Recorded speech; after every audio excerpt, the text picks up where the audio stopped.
Bom dia a todos. Semana de prova aí de vocês, correria. Então vamos pegar leve hoje, um caso clínico, né? A gente falou sobre o tema aí, para vocês darem uma lida. Inclusive foi tema de prova, né? Do pessoal que passa comigo. Então, para alguns aí pode estar fresquinho na cabeça.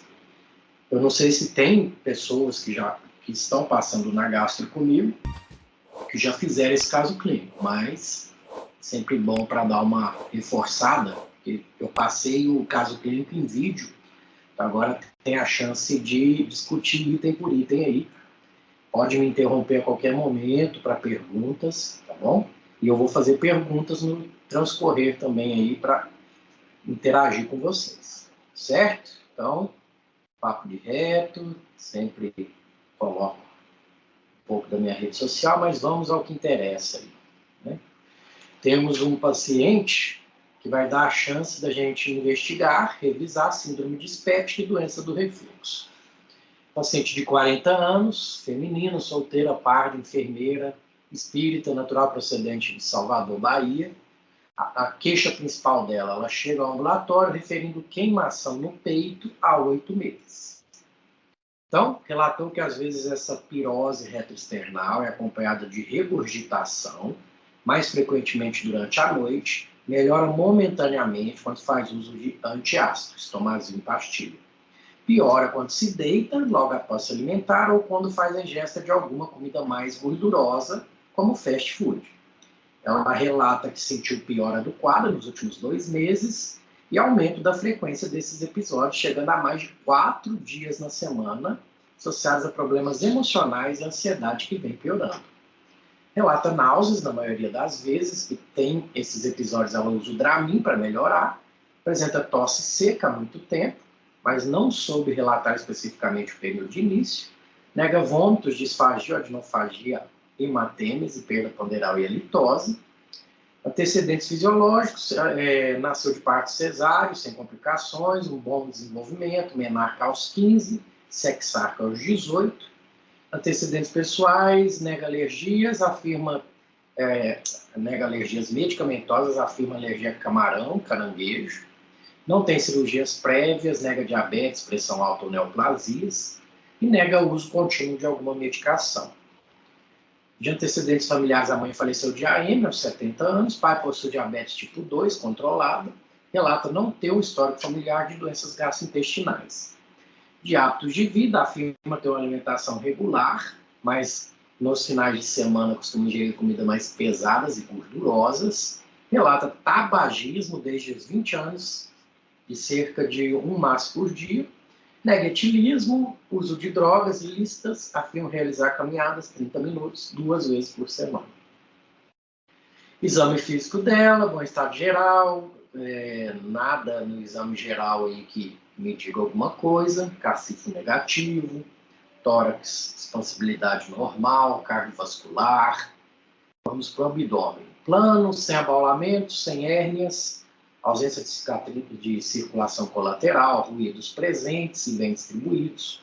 Então, abdômen indolor, a palpação profunda, sem massas ou visceromegalias. Sinal de Murphy negativo, Bloomberg negativo.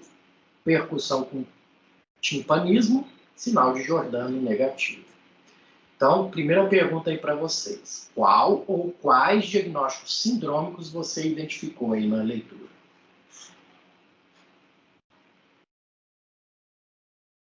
Alguém consegue me responder?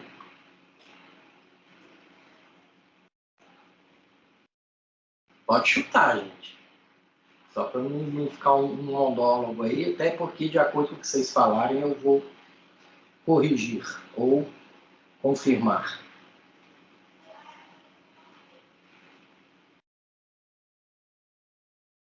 Ninguém se habilita?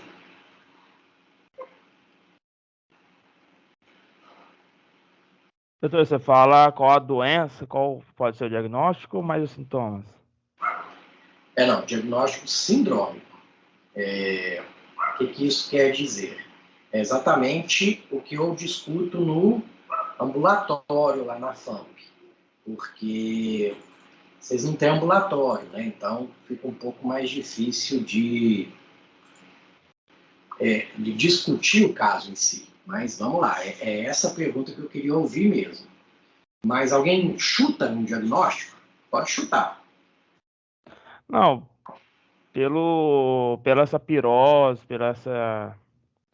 eu ficaria pelo refluxo gastro mesmo, por conta que também pode ter halitose, uma dor abdominal também, coisas que pode relacionar. Então pronto. Você está me dando um diagnóstico etiológico, essa é a diferença. O etiológico é quando eu já firmei o diagnóstico. Então, tem que ficar na cabeça de vocês que na medicina eu primeiro fecho o diagnóstico sindrômico, porque é um conjunto de sinais e sintomas que vai me direcionar para uma síndrome. Depois que eu fui para essa síndrome, que eu abro os leques para os diagnósticos diferenciais. Então, esse caso nosso é uma síndrome dispéptica. A resposta de vocês tinha que ser essa. Doutor, essa é uma síndrome dispéptica. Beleza. Por quê? Quando eu for fazer a anamnese, isso que eu vou colocar lá, eu não interrogo, porque eu tenho certeza que é uma síndrome dispéptica. Correto? Agora, o DRGE que você está me afirmando, eu vou interrogar, porque eu não confirmei esse diagnóstico. Então, assim, eu posso colocar o sindrômico sem interrogação, depois eu abro o leque.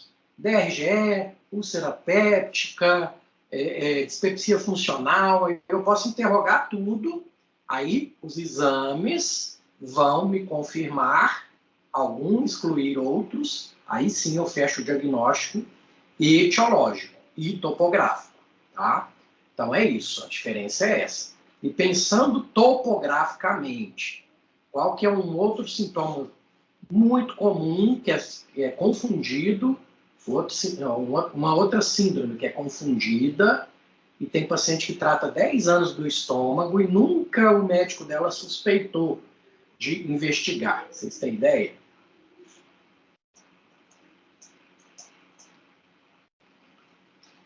A pedra na vesícula, né, gente? Eu, no consultório, a colelitíase. No consultório eu tenho pacientes que passou com outros colegas e está há 10 anos, 15 anos tomando omeprazol, alivia os sintomas, mas nunca cura, nunca melhora. E o colega não teve nem curiosidade de fazer um ultrassom ali do lado. Então, nas dores abdominais altas, principalmente em mulheres, se teve muitos filhos, se usa anticoncepcional, se está acima do peso, eu tenho que descartar colelitíase. É óbvio que quando eu dava plantão no pronto-socorro, eu dei plantão 10 anos da minha vida no pronto-socorro, que a gente atendia todos os tipos de dor abdominal, e chegava esse tipo de paciente que eu estou falando para vocês, e eu tratava o estômago, né? Qualquer outra coisa que eu tenho que desconfiar quando chego num pronto-socorro com uma dor epigástrica. Descartar problemas cardíacos. Então, eu faria um eletrocardiograma nesse paciente, eu ia ver esses antecedentes, ia fazer ultrassom, medicação, esse paciente voltava com ultrassom. Eu posso falar para vocês, de 3, 1 voltava com pedra na vesícula, com certeza. Tá? É óbvio que ali também eu estou num serviço particular, eu quero gerar cirurgias também. Então a gente aumentava esse screening aí para justamente operar esse paciente depois eletivamente. Tá? Então, beleza, fechou. Qual que é o exame padrão ouro para o diagnóstico da sua suspeita, que é o refluxo? PH-metria? Exato. pH-metria esofágica de 24 horas. Então a gente tem que pensar no mundo perfeito e no mundo real. Mundo real, estou no ambulatório da FAMP ali, que é da prefeitura, que é paciente humilde, e que eu vou pedir o exame via prefeitura, e se eu não justificar muito bem, o auditor vai barrar. Então, eu, quando cheguei em Mineiros, né, aquela visão romântica da coisa, eu pedia tudo para o paciente. Endoscopia, pegametria, manometria, voltava tudo os pedidos. Ah, tem que fazer um relatório. Fazia o relatório de acordo com os guidelines vigentes, tal e tal e tal, voltava de novo. Aí, o que eu pensei? Falei, cara, não adianta eu ficar dando murro em ponta de faca, aí a gente tem que acabar fazendo o que a prefeitura acata, que é a endoscopia. Aí, a endoscopia, que é um exame mais caro, onera mais o SUS, eles liberam. Agora, uma pH-metria de 24 horas, eles não liberam. Ou seja, esse auditor não entende nada de medicina. Então, eu não vou ficar batendo boca com o cara. Se minha endoscopia mostrar algum sinal anatômico do refluxo, que seria o quê? Mesofagite, por exemplo, aí eu tenho mais substratos para pedir minha pH-metria, tá? Só que vocês sabem que não é porque tem doença do refluxo que vai ter fatores anatômicos envolvidos. A pessoa pode ter um refluxo e não ter uma mesofagite. Então, a gente acaba se adequando a uma má medicina por conta de gestores de saúde que não se atualizam, né? Vamos falar assim. Esse paciente em específico, essa pacientinha aí, ela tem algum sinal de alarme?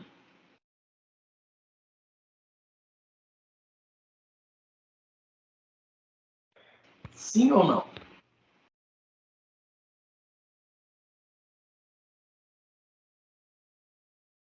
Ah, doutor, eu diria sim por causa dessa pirose. Tá, então vamos lá. Então, Eu não estou recordando agora o tempo que ela estava sentindo. tá. Por que sinais de alarme, gente? Porque eu quero que vocês tenham um fluxograma na cabeça de vocês para diagnóstico. Isso vale para qualquer doença, tá?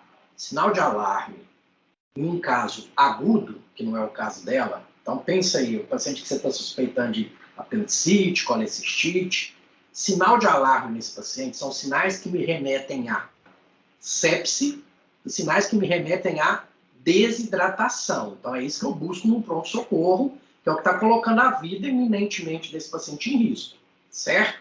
Essa paciente não tem nenhum desses sinais. E o caso dela é crônico. Pacientes crônicos, eu tenho que buscar sinais de alarme para neoplasia, para câncer, sangramento nas fezes, emagrecimento sem causa aparente, anemia crônica. Então, eu busco sinais de que me remetem a câncer. Essa paciente realmente não tem nenhum desses sinais. E idade avançada também pode ser considerado um sinal de alarme se é um paciente que ainda não investigou os cânceres coloretais, gastrointestinais, de estômago. Então, um paciente de 60 anos com esses sinais que ela tem, que nunca fez uma endoscopia, ele merece uma endoscopia para descartar, por exemplo, o câncer gástrico, que é o 4º ou 5º, se eu não me engano, que mais mata. Certo? Então, vamos lá. Vamos discutir agora em termos do caso clínico aqui. A paciente não apresenta indicação para realização de endoscopia, pois não possui fatores de risco para malignidade ou para esôfago de Barrett, como, por exemplo, sintomas há mais de 5 anos, associado à idade maior de 50 anos, obesidade, sexo masculino, tabagismo, entre outros. Então, ela não tem sinais de alarme. Vamos dizer que eu estou numa cidade que eu não tenho endoscopia de imediato. Não consigo encaminhar essa paciente para uma endoscopia.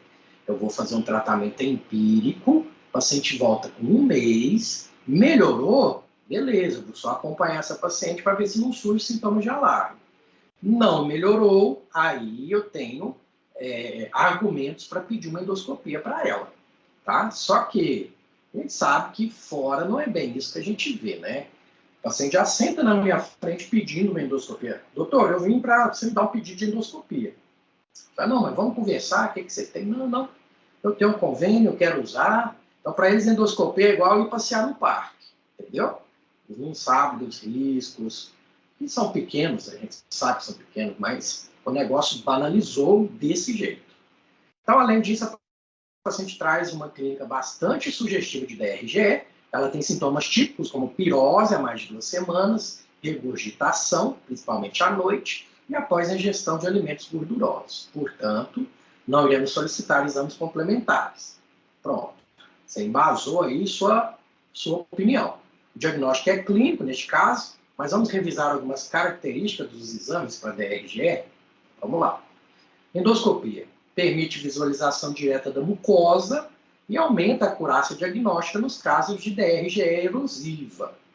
usado para DRGE em paciente que tem sintoma há mais de 5 anos e com fatores de risco para o esôfago de Barrett, vocês sabem que é pré-cancerígeno. Método seguro, facilmente executado, amplamente disponível, de baixo custo em nosso meio. Manometria. Avalia peristaltismo e alterações do tônus do esfíncter esofágico inferior, usado em quadro clínico atípico e quando há ausência de alterações sugestivas na IDA. É realizado antes do exame pH métrico para precisar o local do esfíncter esofagiano inferior. pH-metria detecta episódio de refluxo medindo as diminuições do pH esofágico, usado em quadro clínico atípico, que quando há ausência de alterações sugestivas na EDA, é um método específico e sensível, ou seja, padrão ouro para DRGE.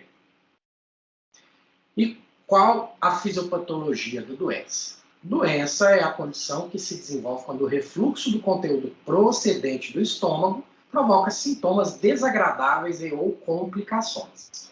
As lesões características da DRGE ocorrem quando a mucosa do órgão é exposta ao refluxo gástrico e contém agentes agressores como ácido, pepsina, sais biliares e enzimas pancreáticas. Então, gente, o esôfago, ele gosta de um pH neutro. Ele vai reagir de forma até intensa a pH alcalino ou pH ácido. Ele não faz separação disso, não. No esôfago normal, existe aquele refluxo fisiológico que as ondas peristálticas do esôfago devolvem para o estômago sem demais problemas. O problema é quando essa motilidade está alterada. Então, numerosos fatores podem contribuir para o refluxo se tornar patológico, merecendo destaque as aberturas transitórias ou relaxamentos transitórios do esfíncter inferior do esôfago. Tem uma quantidade que é normal, mas passou daquilo ali, eu já vejo como patológico, ainda mais se está associado a sintomas, que o paciente vai fazer um diário, se ele tiver com pH-metro, que é igual um Holter, ele vai fazer um diáriozinho e anotar os horários que teve dor, incômodo, que aí eu consigo correlacionar aí com o que a máquina está me falando aí de refluxo. Então, o refluxo provoca diminuição da resistência do epitélio mucoso esofágico, tem uma dilatação do espaço intercelular e presença de erosões. Então, nem sempre a olho nu eu vou ver isso, e por isso que as biópsias são importantes, porque aí eu vou ver essas dilatações no espaço intercelular. Entretanto, a presença de erosões na mucosa esofágica pode não ocorrer, caracterizando-se a forma não erosiva da doença. E fatores de risco. Idade, aumenta com a idade. Sexo, aparentemente mais prevalente em mulheres. Gestação, aumenta durante a gestação. Obesidade, mais frequente em obesos, porque a gordura visceral empurra para cima esse conteúdo estomacal. Hérnia de hiato relaciona-se a formas mais graves, que provavelmente vai precisar de correção cirúrgica. Alguns estudos sugerem a participação da genética, mas nada muito comprovado ainda. Sintomas atípicos eu tenho que procurar, que é a dor torácica não cardíaca, asma, tosse crônica, a nossa paciente aparentemente apresenta tosse crônica, apneia do sono, pneumonias de repetição e rouquidão. Muitas vezes é um paciente que chega no otorrino e o otorrino que fecha o diagnóstico. Então, diagnóstico diferencial tem que pensar nas esofagites infecciosas e na eosinofílica, que está aumentando a frequência por causa das alergias alimentares, estenoses esofágicas, tumores, doença coronariana crônica. Por isso que, dependendo de fatores, aí, idade, por exemplo, antecedentes familiares, eu vou pedir um eletrocardiograma também na investigação. Tratamento, medidas comportamentais, IBPs e cirurgia, tá? A cirurgia a gente remete para os casos refratários e sempre com comprovação pH métrica e manométrica. Por quê? Você corre o risco de operar um paciente com acalásia. Isso vai piorar a vida desse paciente se você não estudar a motilidade desse esôfago. Então, era isso que tem para hoje. Se vocês tiverem alguma dúvida, eu estou à disposição.